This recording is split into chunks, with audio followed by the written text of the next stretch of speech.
Ndi barundi kazi nongeye gusubira kubaramutsa amahoro atangwa n'umuremyi n'ijuru n'isi. Hanyuma nk'uko bisanzwe ku mazina nitwa Bigirimana Nicolas, nsanzwe ndi muhanuzi narahiriye ku mwami mukuru no ku muherezi mukuru. Hanyuma uno munsi n'igenekerezo rya 14 kwezi kw'icenda umwaka wa 2025. Hanyuma uno munsi ndafise ubuhanuzi budasanzwe kandi ngira ngo turiko turegereza ku musozo w'ubuhanuzi. Hanyuma ivyahanuwe vyose ndibaza ko biriko biragomba gushika. Uno munsi abo bishima canke ababishoboye baze kumviriza buno buhanuzi bwose. Mbega hariko haravugwa ibiki? Mbega hagomba habe ibiki? Ni vyiza kugira ngo muvyumve, kubera ijambo ry'Imana riravuga ngo mbega ngo Imana niyarungika ngo inderetsi ngwiza kubarerekera ngo hanyuma iyo nderetsi ikavuza inzamba ngo mu nyuma ngo wabibwiwe ngo ntashire mu ngiro ivy'inderetsi yavuze, ngo wayo maraso ngo uwo muntu ngo azobahwa two kiwe, ngo mugabo ngo iyo nderetsi nitavuga nitavuza inzamba ngo mu nyuma ngo hanyuma ngo uwo muntu hakagira ica aba, ngo ayo maraso ngo azojya ku gatwe k'iyo nderetsi. Jewe rero igikorwa ciwanje mvuga ivy'Imana iba yantumye kandi nkabivuga ku gihe cavyo. So kuvuga yuko dufise amabanga menshi, mugabo kira kintu cyose tukivuga ku mwanya wacu n'igihe cacu. No munsi rero Imana yampaye ibintu vyinshi cane gose, hari n'ivyo muza kumva bitangajije cane gose, birimwe bitangaza bitagira uko bingana. Abafise imitima yoroshe n'ubwo biba biteye ubwoba, birateye ubwoba, kandi umugabo urumva nico gihe kirageze, kandi ivyishi ni vyiza gusa, mugabo harimwe ibintu nyene ubufise umutima woroshe biteye ubwoba. Muri rusangi uno munsi ngomba ndababwire ibijanye n'igihugu c'u Burundi, ku bijanye n'ubukoroni, hanyuma na Afrika yose. Ingene mbega ubwo bukoroni bwatanguye ryari, bumeze gute, mbega hanyuma bigiye kugenda gute. Nuko muri rusangi ni ibintu bizohera mu gihugu c'u Burundi, mugabo biraba Afrika yose. Afrika muri rusange naravuze yuko igiye kubohoka, kandi Afrika Burundi bizohera mu Burundi, hanyuma Uburundi bugiye kuronka independence nyayo bwikukire, kandi Burundi bwikukiye na Afrika yose izoca yikukira. Rero ngomba ndababwira ubwo bukoroni ingene Imana yamunsiguriye, kandi hari uno munsi mwumvirize nahawe amabanga menshi namaze amasaha menshi ndi mayerekwa ku rugero mutagira uko rungana. Reka ndababwire rero ubwo bukoroni mbega bumeze gute, mbega tugiye kuzobusohokamwo gute. Ubwa mbere harabayeho ubukoroni, mu nyuma harabaho ntuzeye independence y'uruhendo itagira ubwigenge. Hanyuma mw'ubwo bukoroni nyene babahaye independence y'uruhendo itagira ubwigenge, mu nyuma baciye babazanira amashuri abantu biga, mugabo bakiga bakamara imyaka bariko bariga, ntihagire na kimwe baba boshobora gukora. Mu kwiga ayo mashuri umuntu akiga agatangura kuja kwiga afise ubutunzi, akazorangiza ubutunzi bwiwe bwose bwaraheze. Hanyuma kandi batuzanira abakoroni batuzanira amashengero, batwigisha ivy'Imana, batwigisha Imana, ntibatwigisha amabwirizwa y'Imana. Muravyumviriza neza, batwigishije Imana, ntibatwigisha kubaha amabwirizwa y'Imana. Muriko muranyumviriza? Hanyuma batwigisha Bibiliya. Abantu benshi n'ivy'ukuri barazi gusoma Bibiliya, ntibatwigisha urukundo. Urumva muri rusangi nta na kimwe batwigishije. Hanyuma Imana yambwiye yuko ibintu bakoreye abanyafrika sukubigisha babakoreye iyozabwonko. Umva bafashe ahubwo n'ubwenge mwari mufise Imana yabahaye barabwoza bwose barabukoropa mu nyuma babagira ibijuju. Muranyumviriza iyo nahereye, babahaye independance itagira ubwigenge, babazanira intuzeye amashuri ukiga ukarangiza ntihagire icyo ukora, babazanira amashengero babigisha ivy'Imana, babigisha Imana ntibabigisha amabwirizwa y'Imana no kubaha amabwirizwa y'Imana. Hanyuma babigisha gusoma Bibiliya ntibabigisha urukundo. Icanyuma babazaniye amafaranga ntibabigisha indangagaciro z'ayo mafaranga. Umva babigishije amafaranga ntibabigisha agaciro k'amafaranga. Mu nyuma rero nababwiye yuko Imana yambwiye yuko bakoze ico bita iyozabwonko. Guhera rero ico gihe abazungu bakiza gukoroniza kugeza n'izi saha ndiko ndavuga ino audio, abantu bari mu bukoroni badashobora kuba bovamwo, kandi ubwo bukoroni bubasiga bubatwaye ubutunzi bwusi.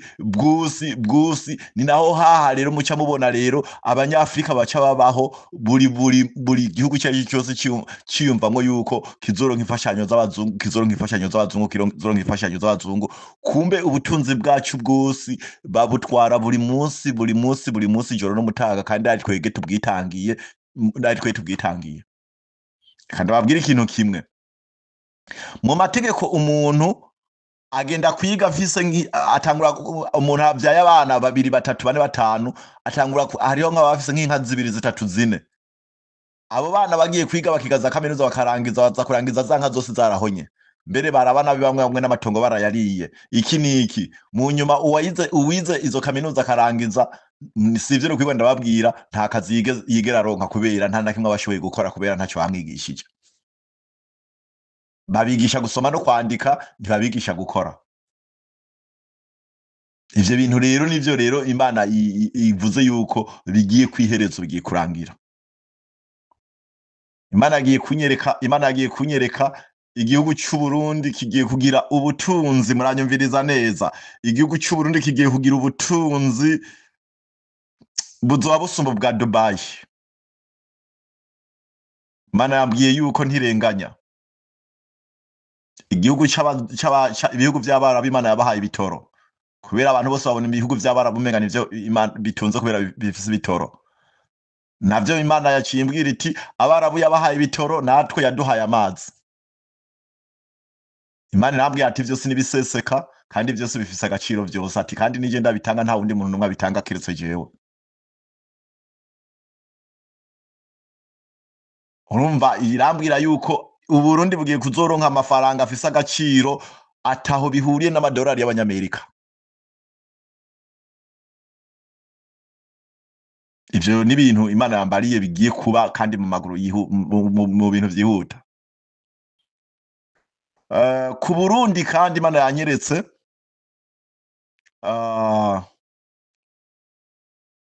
ibintu muriko murabona muri Burkina Faso ku muperezida yitwa Traoré. Imana yanyeretse yuko natwe mu gihugu cy'u Burundi, turetse ivyo perezida twari igihugu cy'u Burundi yavuze yuko abantu bazotera imbere mu myaka 40 no mu myaka 60, ivyo ni kinyoma, yarabeshe. Imana yambwiye yuko mu myaka 5 yonyene gusa iri imbere, igihugu cy'u Burundi kizoba giteye, ati ndabaha urugero, kizoba giteye imbere ku vyo Traoré ariko arakora bigwijije incuro 10. Ibwo nigo rugero Imana yampaye kugira ngo ndababwire. Hanyuma Imana yantumye ku CNDD-FDD, bo nyene ubwabo barihumanije, bahumanya n'igihugu.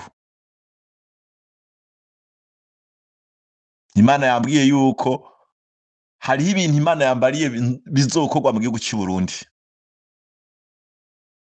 Imfungurwa zimwe zikongera gusura kwimeza nkuko zahora zimeza kera. Nk'akarorero irengarenga n'inyabutongo, ubu umuntu azibonye mu isoko akazigura aziryame ngari inyama. Imana yambariye mu minsi hari ibintu namaze gushika mu gihugu cy'i Burundi, hari ibintu bizokorwa hanyuma irengarenga n'inyabutongo zizosubira kwimeza mu matongo atawurinze kuzitera. Ivyo ni ibintu bigiye kuzobaho. Igihugu cy'u Burundi kizogira umugisha ku rugero rumwe ntoshobora kuronka ingene ndababwira. Mu gihugu cy'i Burundi dufise imiliyoni 12. Mu Burundi tuzoronka abakozi baje gukora mu gihugu cy'i Burundi. Imiliyoni 10 zigwijije incuro 10. Mwumviriza abo bantu ingene bangana. Ni igiharuro kinini ntoshobora kuca mvuga ubu nyene kinini yagiteye ubwoba. Mu Burundi hariho tuzoronka abantu bangana n'abarundi, ndakivuge kugira ngo mucumbe neza, tuzoronka abantu bangana n'abarundi bagwijije incuro 10, abarundi batarimwo. Tuzoronka abantu bavuye mu bindi bihugu bangana n'abarundi baba mu Burundi bagwijije incuro 10. Giharuro ngabo muca mucumva, mwumve abarundi ngene musanzwe mungana ubunyene. Abo n'abantu bagiye kuza gukora mu gihugu cy'i Burundi, buri muryango, amakampani atarimwo, amaleta atarimwo, buri rugo rumwe rumwe gose, umuryango umwe wose uzoba ufise abakozi 10 n'imiburibura abakozi 10 ushobora gukoresha. Buri muryango uwo ari we wose ndababwiye mu gihugu cy'i Burundi muzoba mufise ubutunzi ku rugero rw'uko uzokoresha abakozi bake azokoresha abakozi 10, buri muryango uwo ari we wose. Imana yambwiye ibintu bizokorwa, igihugu cy'i Burundi kizogira agaciro, nababwiye amafaranga kizoba gifise ibintu vy'agaciro ku rugero rw'uko nta gihugu na kimwe kw'isi kizoba kingana n'u Burundi. Igihugu cy'i Burundi, abami bose bazoza mu gihugu cy'i Burundi baje kuraba mbega ubwo bwami kugira bushobore gukora bushiki kuvyo bwashitseko vyagenze gute. Bose rero bagiye kuzoza kwigira ku gihugu cy'i Burundi. Ivyo nibigiye kuba, ndiko ndababwira ubuhanuzi bw'ibintu bigiye kuba. Imana yabimpishuriye. Munyuma rero reka rero nanje rero ndababwire amabanga. Nama niko ndababwira nti nararahiriye kuba umwami mukuru n'umuhereji iki niki, mukibaza ngo nivyo jewe ndiko ndivugira jewe nyene. Ngomba ndababwire burya ngenda n'amabanga menshi anyegeje. Imana yambwiye ko igihe kirageze, Imana yambwiye ntangure ndayabashirire ahagaragara, mwumve mbega uwo muntu avuga iyo Mana nivyo ukuri arayizi. Mwama niyo mwumva ariko ndavuga mukibaza ngo ni ibintu vy'inkuru, mwumvirize. Imana yambwiye ndabibabwire, ndabishira ahagaragara. Igihe kirageze. Jewe naravuze yuko nararahiriye kuba umwami mukuru no kuba umuhereji mukuru.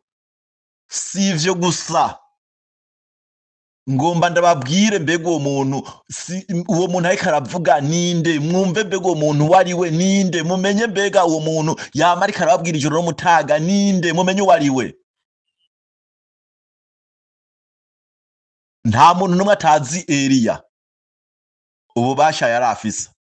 Nta muntu numwe atazi muri Bibiliya Mose ububasha yari afise. Nta muntu numwe atazi ntuzeye muhungu wa ntuzeye wa Dawidi Salomo ububasha yari afise. Yanditse abo bantu banditse muri Bibiliya, nta muntu numwe atabazi. Umuntu asenga wese araza abo bantu. Jewe rero ndabasigurira mbega umwe wese, Mose imbere y'Imana yari iki, ntuzeye Eliya yari iki imbere y'Imana, ntuzeye Salomo yari iki imbere y'Imana. Nagomba ndababwire ububasha Imana yari yahaye Mose. Nanje ndiko ndababwira buno buhanuzi bigira Imana nikora, Imana yarabumpaye. Ububasha Imana yari yahaye Eliya, jewe ndiko ndababwira buno buhanuzi bigira Imana nikora, Imana yarabumpaye. Nagomba ndababwire ububasha Imana yari yahaye Salomo umuhungu wa Dawidi, Imana yarabumpaye, jewe bigira Imana nikora, ndiko ndababwira buno buhanuzi. Ngomba ndababwire buri umwe wese mbega ububasha yari afise bwari bumeze gute. Mose Imana yari yamuhaye kuzigama amabwirizwa yayo no kuyashikiriza abanyisirayeli no gukura abanyisirayeli muri Egiputa akabajyana muri Kanani. uwo niwo wari umurimo Imana yari yamuhaye, kuzigama amabwirizwa y'Imana no kuyashikiriza abanyisirayeli no kujana abanyakanani akabashikana muri Kanani. Uwo murimo Imana yarawumpaye nanje, amabwirizwa n'amategeko nk'uko Imana yabihaye Mose, nanje yarabimpaye kugira ngo nze ndabishikirize abarundi no kubakura mu buja. Ico ni icambere. Nuzeye Eliya nta wundi murimo Imana yari yaramuhaye kiretse kugwanirira izina ry'Imana ntiritukwe cyonyene gusa. Eliya yumvise uko uravuga nabi izina ry'Imana, mwaragwana kandi warahwera, nukuri kabisa warahwera. Yapfa kumva yuko uravuga ibintu bidahuye n'ivyo Imana igomba, warahwera.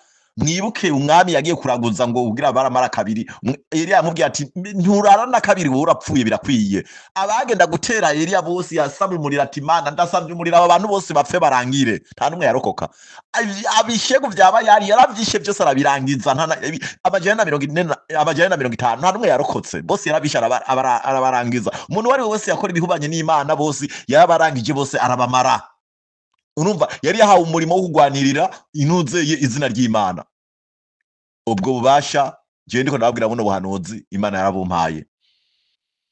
Salomo nta wundi mugambi Imana yari yaramuhaye, yari yamuhaye ububasha bwo kwerekana yuko ari segaba. Imana ari uhora hari segaba, ari watanga ubutunzi, ari watanga ibintu byose kiniki. Imana yari yahaye ubutunzi Mose ntuzeye Salomo ubutunzi mvajuru, kugeza n'izi saha bakubwira yuko ata muntu numwe arabushikira kiretse uw'Imana yatoranije. Jiwe nanje ubwo bubasha, nanje Imana yambwiye yuko jiwe nanje ndiko ndababwira buno buhanuzi, ububasha nk'ubwo Salomo yari yahaye Salomo, nanje Imana yarabumpaye. Nikimenyamenya ndabaza kubabwira yuko jiwe nanje yambwiye yuko nzoronka ubutunzi, apana ubutunzi bw'igihugu, ubw'igihugu burukwabwo, nzoronka ubutunzi bw'igihugu, bambe ubutunzi bw'iwanje atari ubw'igihugu, nk'ubwo yari yahaye Salomo bugwijije incuro kabiri. Urumve ibiheta ngabo bibiri nk'ubwo yari yahaye Salomo. Ndababwire rero ibintu ingere bimeze. Reka rero ndababwire ntagiye kubabwira ivy'igihugu, ndagaruka ku vy'iwanje mu nyuma. Ntagiye kubabwira ivy'igihugu yuko igihugu kizokoresha abantu bangana n'ababa mu Burundi bagwijije incuro 10. Nanje uno munsi nyene hari uno munsi Imana yabimpishuriye nanje, kandi Imana irambwira iti igihe kirageze no bibabwire. Batazovuga yuko menga ibi bintu ntivyahabaye iki niki. Nico tuba nkora ama audio muze muyabike, aya ma audio azoguma kenewe buri munsi. Uravyumva? Hanyuma jiwe nanje ko ndababwira buno buhanuzi, nanje narigeze kuvuga yuko kugeza mu 2028 nshobora kuba nkoresha abakozi 4,000 bakora iwanje. Nukuri mumbabarire, nari ndakoresheje ubwenge bw'iwanje, sivyo nari neretswe. Nari ndakoresheje ubwenge bw'iwanje, nkabona nti ndavye ibiharuro ngize kiniki, nkabona nti kugeza ndavye abakozi nkoresha, ndavuga nti kugeza 2028 ndabona ko nzoba nkoresha abakozi intuze 4,000. Uno munsi sinakoresheje ubwenge bw'iwanje, Imana yampishuriye. Nagiye kubona abantu ibirenge vyaciye vyariko biraca mu rugo rw'iwanje, bose bariko barakora, kandi bose mbona bariko bararonka ivyo barya iki niki. Imana yanyeretse imiliyoni 4. Mwumvirize jewe na niyumviriye 4,000. Imana mwumvirize amazero yongeyeko. Imana yanyeretse imiliyoni 4 zizokora iwanje mu rugo rw'iwanje. Muranyumviriza neza ndasubiyemwo, imiliyoni 4 zizokora mu rugo rw'iwanje. Mwibuke mu gihugu cy'i Burundi dufise miliyoni 12. Urumva n'abarundi bose baba mu Burundi bagabuyemwo gatatu bazoba bashobora kuba bokora iwanje. Ivyo ni ibintu Imana yampishuriye. Ngomba ndababwire, mwumva ndiko ndavuga, kumbure mwumvise ndiko ndavuga, nama ndiko ndavuga imisozi, ndababwira ubuhanuzi, ndababwira ivy'Imana imbariye iki niki, mukibaza kumbure kari umuntu asanzwe. Oya, ngomba ndababwira amabanga y'Imana kubera ntimufise uwo yababwira, kubera ntimufise aho muyakura. Aha mwisi ntimuzobone abantu bagendagenda, hariho abantu bagendagenda ngaha muri inosi kandi arabamarayika b'Imana, nimba mutari mubizi ivyo mubimenye. mukabona bambaye umubiri mugabo ari abamarayika b'Imana. Bo ivyo sinovuga inkuru abantu mutazi iki niki, mwibuke yuko n'igihe Imana yagomba kurimbura Sodoma na Gomora, hariho abantu batatu baciye kwa Aburahamu, kandi wewe yabona ari beza, arabaga n'inka arabagaburira inyama, bararya barahaga. Mu nyuma bagiye bibuka ivyo bagiye gukora, bibuka ko ari abamarayika, baramwibwira Aburahamu, baramubwira bati burya rero twege burya turi abamarayika b'Imana kandi tugiye kurimbura Sodoma na Gomora. Aha rero muri ino si rero muvyumve, muri ino si hariho abamarayika bagendagenda muri ino si bambaye umubiri kandi ari ab'Imana, bagendagenda nyene bavuga nk'uko nyene niko ndavuga nyene kandi ari abamarayika b'Imana. N'ahandi rero ntimumbaze birebire, jewe aho ndiko ndavuga, utahura aratahura, udatahura urumva je ntimundondere, ndabandanya ivyo wanje bisigaye ntihagire ico mumbaza, kuko nta muntu n'umwe ashobora kubaganira n'Imana buri kanya atari umumarayika w'Imana. Ntibikunda, Imana ntishobora kwiyereka, ntibikunda. Mubimenye neza, tuze turababwira amabanga kubera igihe c'Imana kandi igihe c'uko mumenye Imana kirageze. Bo reka mbandanye rero, jewe ndiko ndavuga buno buhanuzi, hari igihe mwohava mwibaza yuko ibintu ndiko ndavuga kumbura ari ibintu vyoroshe. Nababwiye ntimuzave mwibaza ngo abantu bose bameze cyo kimwe namwe. Oya, ndahakanye oya. Jewe ndiko ndababwira buno buhanuzi, Imana muhora mwumva ivyabaye kuri ba Daniyeli, ngo batawe mu vyobo vy'intambwe, abandi batawe mu mavuta, iki niki. Ngomba ndababwire, muraza kumva mbega umuntu turiko ariko arababwira bino bintu ni uw'Imana canke si uw'Imana. Jewe mu 93 wanagomba nari maze kubanerekwa bikomakomeye ivy'Imana no gusenga, sinari bwatangure kubasenga cyane gose. Mu nyuma jewe mu bwicanyi bwa 93 naguye mu bicanyi, ndababwije ukuri, harakoretse ibitangaza, ico no kwita ibitangaro mu maso yanje no mu maso y'abantu, ibitangaro bigaragarira amaso y'abantu. Buri muntu wari wese akabona ati ahantu harabaye ibitangaro vy'Imana, uwari wese akabibona. Ico ni kimwe, nivyo bitangaza vya mbere vyatanguye kuba ku buzima bw'iwanje. Mu nyuma harakurikiye ibitangaro bibonekanira mu maso y'iwanje no mu maso ya buri muntu wari wese ariko arabiraba. Muri bibiri na rimwe, igihe je bandashe isasu 29 zose zikanca mu mubiri zose. Mu nyuma abantu nari ndashwe cyane gose, nababaye cyane gose, ngaragara yuko napfuye, ntahembuka, ntagira iki niki. Eka mbere baravye n'ingene nari imeze, banka no kunyitaho, abaganga bareka no kumvura, bakabona umenga hari abandi bantu barashwe buke iki niki, bakitaho abo bantu, kandi abo bantu bari benshi, baramajana. Mu nyuma Imana ikora ibitangaza, kandi mpejeje kuvuga amajambo, jewe nararaba nkongera nkarabuka. Mu nyuma ndababwira nti jewe burya Imana imbwiye, nababwiye uko nyene, Imana imbwiye ko jewe ntazopfa, mfise ibintu Imana yantumye, kandi ivyo bintu ntarabishikana, bidashobora gukunda ko mwera. Mvuze iryo jambo wamenga nugururiye abantu bose ko batangura gupfa. Bara abantu amajana barapfa bose mu maso y'abaganga, iki niki, kugeza bose bararangira baheze bose. Mu nyuma baravuga bati none uyu n'ubundi ko twari kwamuhebuye akaba ari wagisigaye, reka tumuvure basi nta kundi. Muri abo bantu bose amajana nije narokotsemwo ndi jenyene, nta wundi muntu n'umwe yarokotse, nta n'umwe. Bose bapfuye bose, kandi bose bapfira mu maboko y'abaganga.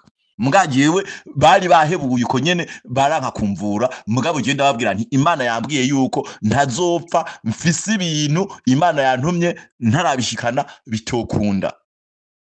icyo ni ikindi gitangaza cyangwa igitangaro cyabereye mu maso yanje no mu maso no kitangaza kigaragarira buri muntu uwo ari we wese. Reka ndabandanya. Jewe Imana irantuma muri 2016 Imana irantuma nce mu gihugu cya Tanzania kandi iranyereka yuko nza guca mu rupfu. Kandi nagomba ndababwire Imana kugira ngo irabe yuko uri ari iby'ukuri uri uwayo kandi wemeye kuyikorera inyene, irakureka ugashika mu rupfu nyene ukarushikamwo, mu nyuma ikaza kugukiza mw'urwo rupfu wabanje kurushikamwo. Jewe navuye muhira Imana yabinyeretse, eka n'umuryango ndawubwira yuko jewe nciye mu gihugu cya Tanzania kandi ishobora kuhapfira. Mu nyuma baranambuza no muhira mu muryango, mu nyuma ndababwira nti oya sishobora kugambaranira Imana, jewe ivy'Imana intumye ndabikora uko nyene, ndabikora uko Imana yabimbariye, sinobabisha. Bijya bababwira ngo Daniyeli bamutaye mu gobo gw'intambwe, ngo mu nyuma intambwe ntizamurya iki niki, nanje ubwanje ndiko ndavuga buno buhanuzi vyambaye ko jewe mu gihugu cya Tanzania hariyo igihano cy'urupfu. Jewe narashitseyo banyihenda ko sinzi ibintu abantu bariko bararondera babagizi ba nabi, mu nyuma nanje baramfata, bamfashe bivuye i Bujumbura. Jewe nanje baca banshira mu bantu baza kwicwa. Basize mu bantu baza kwicwa, bantereye mu kinogo baterera kirimo ibikoko batereramwe abantu, mu nyuma ivyo bikoko bikabarya, mu nyuma bagasanga abo bantu bapfuye. Jewe banterera mw'icyo kinogo mu gihugu cya Tanzania Dar es Salaam, banterera mw'icyo kinogo. Bantereye mw'icyo kinogo namaze y'imisi 3 ntarya, ntanywa amazi, ntagira iki niki, kandi ndi mu bikoko bijyana. Baza kundaba hareheze imisi 3 kumusugira 4. Abandi bantu bose hari abantu bagera ku ndwi bose ibikoko byari byabariye bose bapfuye bose barangiye. Kandi icyo gihe nasanze y'umuntu umwe aravugishwa kuri jewe, aravuga ati uyu muntu aje ngaha anuwera ndabona aragororotse, ati kandi wewe ntazopfa, ati kandi wowe urugendo rwiwe ndabona azorubandanya. Yagiye kubivuga ntiyaraye apfuye. Jewe nanje ngumaho kumusugira 4, hanyuma umunwa wugara, umunwa Imana yugara, uhoraho yugara umunwa w'ibikoko. Jewe ntivyandya, jewe nguma ndiko ndasenga Imana izibira inzara sinasubira gusonza, Imana izibira inyota sinasubira kunyotegwa, nambara ubwiza bw'Imana. Harageze igihe baraza kundaba baje kuraba ko napfuye, basanga ahubwo ndasayanga nasumba n'abantu bariye banyoye bagize kiniki. Mwumviriza bitangaza kugeza hamwe bose bagira n'ubwoba, baravuga bati uyu muntu nasanzwe n'uw'Imana. Bonyene baribwira bonyene atawunize kubibabwira bati uyu muntu nasanzwe n'uw'Imana. Ivyo nibitangaza vyabereye i Dar es Salaam mu maso y'abantu kugeza ku rugero rw'uko igihugu cyose kigira uruhagarara. Sibo babonye ndavuye mu gihugu cya Tanzania, gusohoka nasohotse batabona imbere n'inyuma.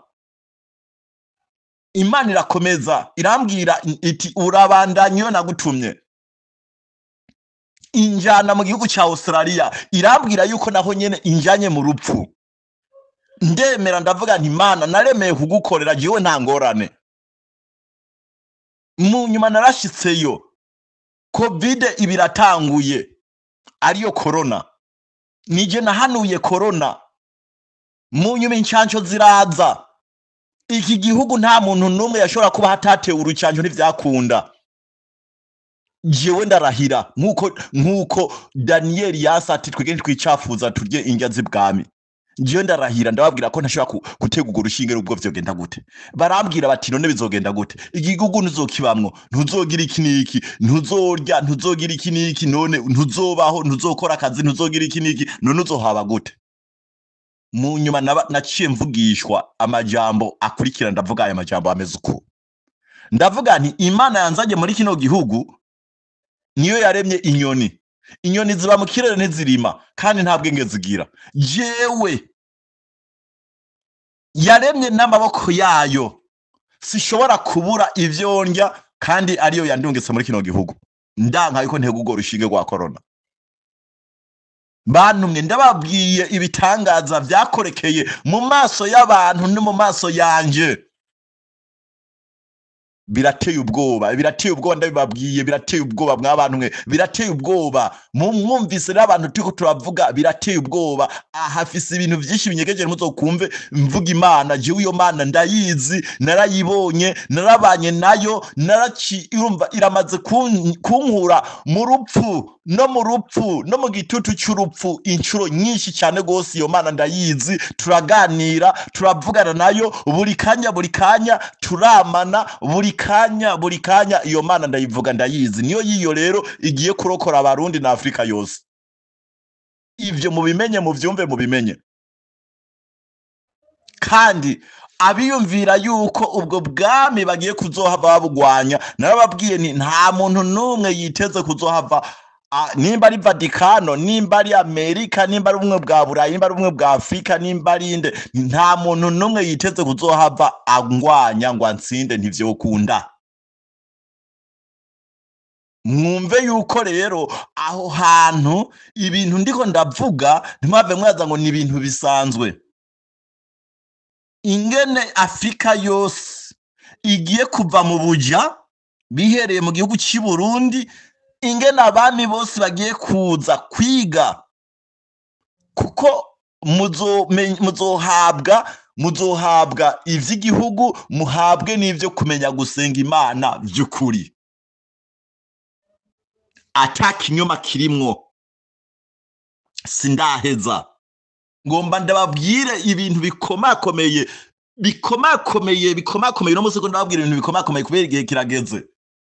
Bantu mwumvise ko nababwiye ko mfise ububasha nk'ubwa Eliya, mwumvise ko nababwiye ko mfise ububasha nk'ubwa Salomo, mwumvise ko mfise ububasha nk'ubwa Dawidi, nk'ubwa Mose.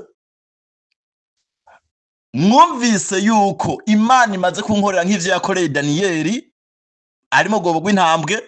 Mwumvise ko Imana imaze kunjabutsa mu rupfu nk'ivyo yakoreye ba Meshaki na ba Abukadinego. Urumva Imana imaze kunkorera ibitangaza bitari bike. Mbega reka rero twumve, mbega uwo muntu ninde, ameze gute, afise ububasha bungana gute? Mbega ivyo bintu ariko aravuga ubwo n'ivy'ukuri bizokunda canke ntibizokunda? Mwumvirize, si ibintu bibaye ubunyene ni kuva nkiri umwana, bimwe nabikora ntabizi. None rero Imana vyose irabigarukanye vyose. Mwumvirize, kubera hari ibintu Imana yambariye nzokora ku gihugu kugira ngo ndakivumure igihugu gifise umuvumo. Ivyo nayo imaze kubihanura. Reka rero ngomba ndababwire ibindi bintu vyiyongera kw'ivyo bindi bintu. Mwumvirize ububasha ingene bungana. Mwumvirize, mbega uwo muntu n'umuntu asanzwe canke n'umumarayika? Ntavyo nzi. Jewe amazi yose noba naroze atemba mu ruzi rutemba kuva nkiri umwana, canke imvura yoba yaranyagiye kuva nkiri umwana, aho yagiye yatemvye hose akazogenda agashika hose hazoba igihugu canje.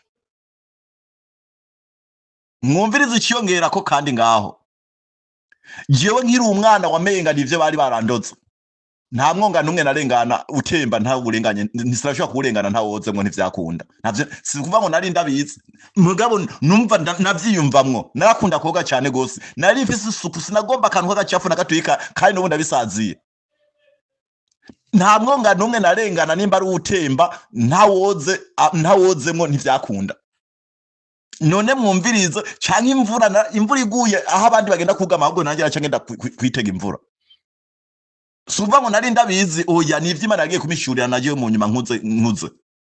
Imana irambwira yuko imvura yanyagiye n'inozeye n'amazi nozemwo, aho yatemvye hose akazogenda akazoshika, niho ubwami bw'iwanje buzogarukira. Ico ni kimwe. Ahantu jewe nakandagiye, aho noba narashitse hose, maze kugenda ibihugu vyinshi bitagira uko bingana.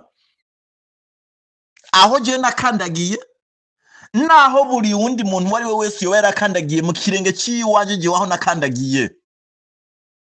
Nimba ari umuntu akandagiye n'amaguru yiwe, nimba ari umuntu akandagiye n'ikinga, nimba ari umuntu akandagiye n'imodoka, aho ivyo bintu vyose bihakandagiye, nimba ari indege ihahonyoye, kubera ibibuga vy'indege narakandagiyeyo ibihugu bitari bike, nimba ari indege ihahonyoye ayizogenda igashika, uwo muntu hazogenda agashika, n'iryo kinga rizogenda rigashika, iyo modoka hazogenda igashika, iyo ndege hazogenda igashika, aho hantu hose hazoba ubwami bw'iwanje, aribwo bwami bw'uhoraho. Ntimave mwaza ngo ndiko ndavuga ubwami bw'iwanje.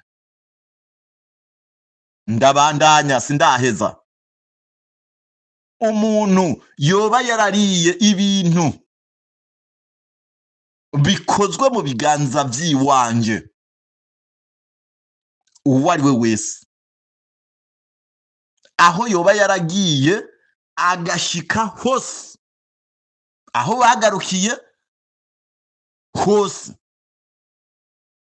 hazoba mu bwami jewe ntwara.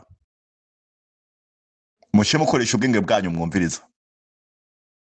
Ndi umuntu nkunze gufasha abantu benshi mw'isi yose kandi ntazi no kumenya. Mushe mwumviriza.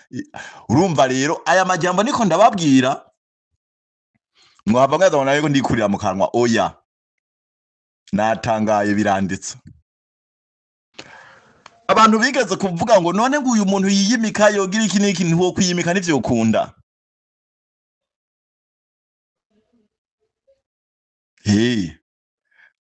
Aya majambo yose niko ndayababwira, nimusome Yobu kigabane cya 2, musome umurongo wa 6 neza na neza, ati ni jewe nimika, jewe nyene. Uhoraho yariko arivugira ati ni jewe nimika, jewe uhoraho nyene, ati kandi wo nimitse. Ngo ivyo navyo mumbiza kubisanga muri ntuzeye, muri yo oya, ibi vy'ubwami biri muri ntuzeye Zaburi ya 2:6. Hanyuma ati uwo mwami nzokwimika azotwara ashitse no mu mpera z'isi. Biri muri Yobu, muhere ku murongo wa 22 mugeze ku murongo wa 24.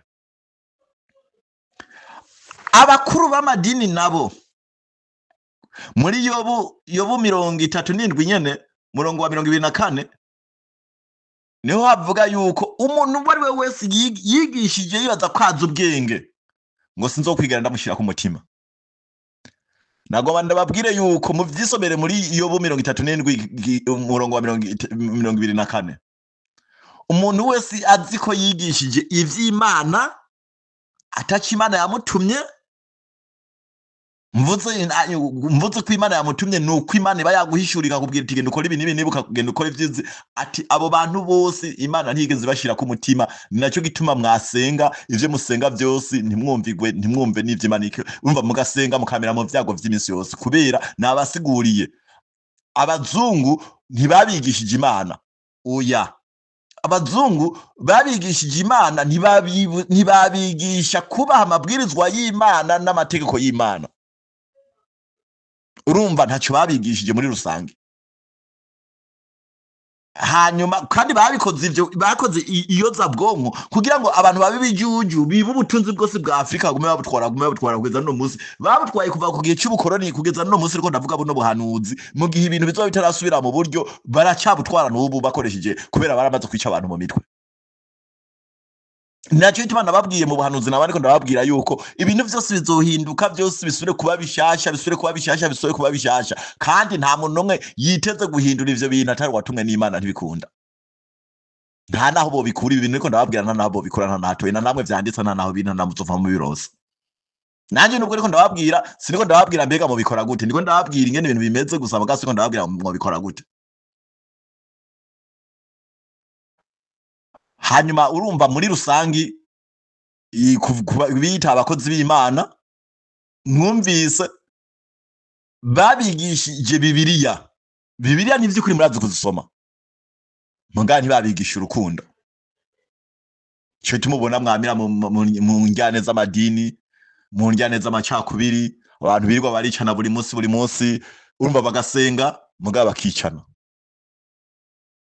Umuntu akiga imvi zikaza n'ubuhanza bukaza, akazopfa ari ntaho nikora atakintu na kimwe ashoboye gukora.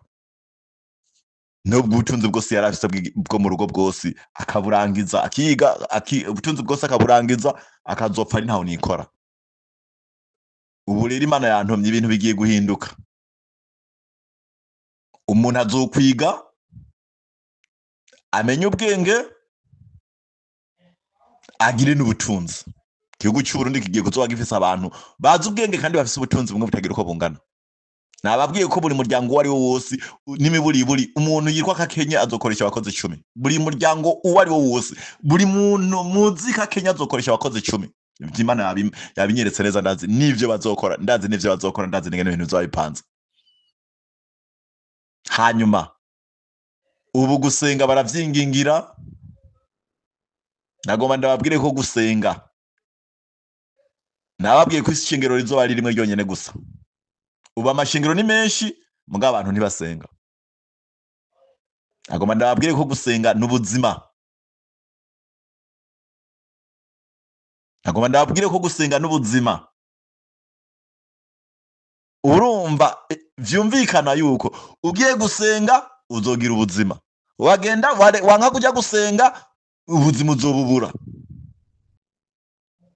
Umva gusenga n'ubuzima, ntawe bazonda guhata. Ngurumva wewe nyene uzovyibwira, wewe nyene ntawe uzonda kukubwira ngo mbega, wewe nyene uzomenya uti reka nje gusenga, reka birakenewe ko nje gusenga, kuko gusenga n'ubuzima.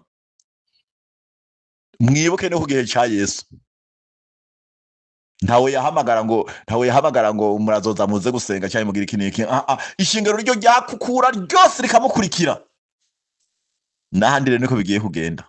Ntawe bazonda guhamagara ngo nuze gusenga, nuze kugira ikiniki, oya ntawe bazokwinginga. Bo nyene buri muntu wari wese nibazovyiyumvamwo. Nababwiye ko gusenga n'ubuzima. Udasenga nta buzima buzoba buhari. Mbe ndababwira ivy'Imana rero muwe muricara mubizi bimwe bimwe vyovyo. Nta nuwo bazohata ngo urumva ngo nuze gusenga, nuze oya wenyene uzovyibwira. Nuko reka rero ndangize nsaba Imana, kubera Imana yambariye ndabikore uko nyene, kandi ivyo nza gusaba Imana inyumve kandi ibikore kandi bishitsa. Nuko Data uri mu ijuru, Data kibirengeye, wewe waremye ijuru n'isi, ni wewe uvuga ijambo Data, uvyagiye ku ntebe yo mu ijuru rikanyiganyiza isi yose. Ni wewe uyumvira ijambo wicaye ku ntebe yahera mu ijuru, likagenda ligashika no ku mpera y'isi. Kibirengeye Data rudasumbwa, ndakwinginza ubane nanje muri kano kanya. Niwe wantumye kubwira ngo mbwira aya majambo amahanga yose, kubera igihe kigeze. Data uhoraho, ndakwinginza, waranyiyeretse ukora ibitangaza mu 93 mu maso yanje no mu maso y'abantu. Uranyiyereka 2 ukora ibitangaza mu maso yanje no mu maso y'abantu. Uranyiyereka ukora ibitangaza muri 2016 mu gihugu cya Tanzania, Dar es Salaam, nteregwa mu gobo gw'ibikoko, uzibira kanwa k'ibikoko. Uranyiyereka wiyereka no mu maso y'abantu. Data ndi mu gihugu cy'amahanga, mu gihugu cya Australia, narakwambaje ndaguhamagara, uranyiyereka, uranyitaba, urantabara, urakora ibitangaza biragaragara mu maso yanje no mu maso y'abantu. Nubu ndasavye, ndagoroye ikiganza Data Mana cy'uburyo, kibirengeye Data rudasumbwa, ndakwinginze, ndasavye, mvugiye imbere y'amahanga yose ariko aranyumviriza. Nubu harageze yuko mu gihugu cy'u Burundi unyiyereke imbere y'amaso yanje no imbere y'amaso y'abantu bose bariko baranyumviriza, y'amahanga yose ariko aranyumviriza. Mana, amasezerano wadusezeraniye Data Mana uyashitse.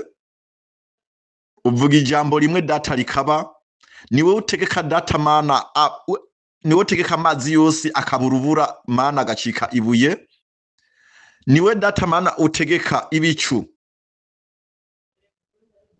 imvura ikagwa, niwe utegeka data mana ibicu bikabomborana inkuba zikasana. Harageze data mana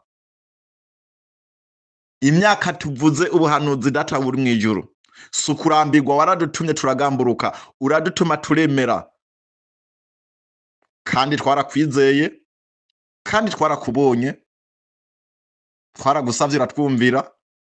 N'ubu data uvyagiye ku ntebe yo mwijuru turasavye, igihe kirageze, abarundi bararushe, bariko baridodomba, harageze ko batabagwa. Ndakwinginze abera bose wiyerekane mu maso yanje no mu maso y'abantu bose bariko baranyumva, kugira ngo izina ryawe data rize rishigwe hejuru, kandi igitinyiro cawe kize kibeho ibihe byose, ibihe bidashira. Amen. Murakoze data, urakoze kugiye kubikora, urakoze ndiho, urakoze kibirengeye, ububasha bwawe buzokwamaho ibihe bidashira. Amen.